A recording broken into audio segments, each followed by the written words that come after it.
अच्छे बच्चे कैसे बैठेंगे? बेटा देखिए, हम लोगों को अभ्यास 2B करनी है। पूर्ण संख्याएं हम लोगों की चल रही हैं और अभ्यास 2B शुरू करने से पहले हम कुछ प्रगुण हैं उनको सीख लेते हैं। योग मतलब जोड़ के कुछ प्रगुण हैं, कुछ नियम हैं जो इस पर लागू होंगे। पहला प्रगुण है योग का समवरक प्रगुण। योग का समवरक प्रगुण। तो हम एक एक करके नियम लिखते हैं, प्रगुण लिखते हैं और उससे यह तय होगा कि ये पूर्ण संख्याओं पर ये नियम, ये प्रगुण पूर्ण तरीके से लागू होते हैं। अच्छा, इससे पहले करने से पहले हम लोग फिर से एक बार याद कर लें कि पूर्ण संख्याएं कितने से शुरू होती हैं? शून्य से। यानी सबसे छोटी पूर्ण संख्या कितनी है? क्या सबसे बड़ी पूर्ण संख्या लिखी जा सकती है? नहीं। अच्छा, प्राकृतिक संख्याएं कहां से शुरू होती हैं? एक से। तो ये प्रगुण जो है हम लोग पूर्ण संख्याओं पर देख रहे हैं। पहला है योग का समवरक प्रगुण। योग का समवरक प्रगुण क्या है? योग का समवरक प्रगुण ये कह रहे हैं कि अगर दो पूर्ण संख्याओं को जोड़ा जाए, तो इनका योगफल भी एक पूर्ण संख्या ही होगा। तो हम यहां लिख देते हैं दो पूर्ण संख्याओं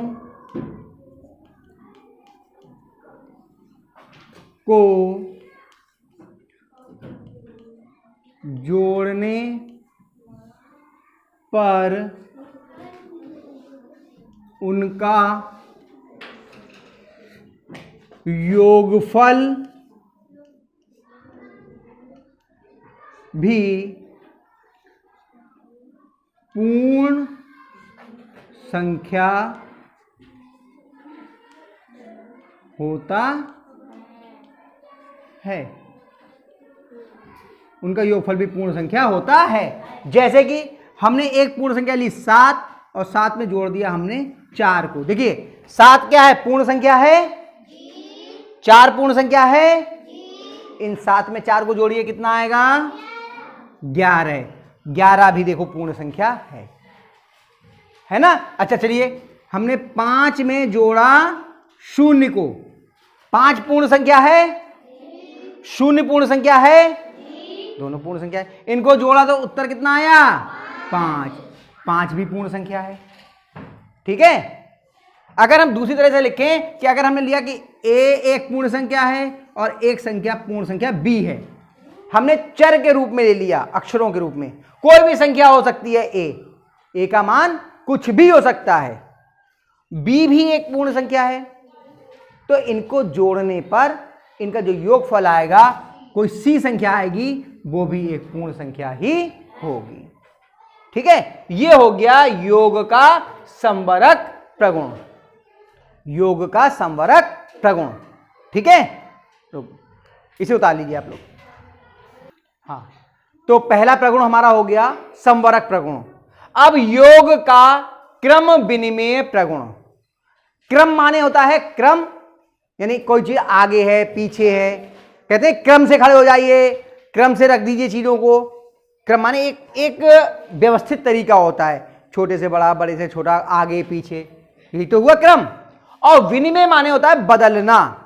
विनिमय माने क्या होता है? बदलना, अदल बदल। तो ये जो योग का क्रम विनिमय प्रगुण है, इसका मतलब है क्रम को बदलने का गुण। क्रम को तो क्रम विनिमय प्रगुण ये कहता है कि अगर दो पूर्ण संख्याएं हैं, उनको जोड़ने का क्रम अगर हम बदल दें, उसको पलट दें, तो भी योगफल में कोई अंतर नहीं आता। क्या कहता है कि यदि दो पूर्ण संख्याओं को जोड़ने का क्रम बदल दिया जाए। बेटा क्या कर रही हो आप? हम बता रहे हैं, आप किताबें रख रही हो, फिर कैसे समझ में आएगा? है ना, तो समस्या हो जाएगी। यह है कि अगर दो संख्याओं को जोड़ने का क्रम बदल दें, पहली संख्या में दूसरी संख्या जोड़ें या दूसरी संख्या में पहली संख्या जोड़ें, योगफल वही आता है। कैसे? हम प्रगुण बाद में गुण बाद में लिख देंगे, नियम पहले यहां समझ लीजिए। जैसे हमने 7 में हमने 8 जोड़ा, बताइए 7 में 8, तो 7 के आगे 8 गिनते हैं, कितना आएगा?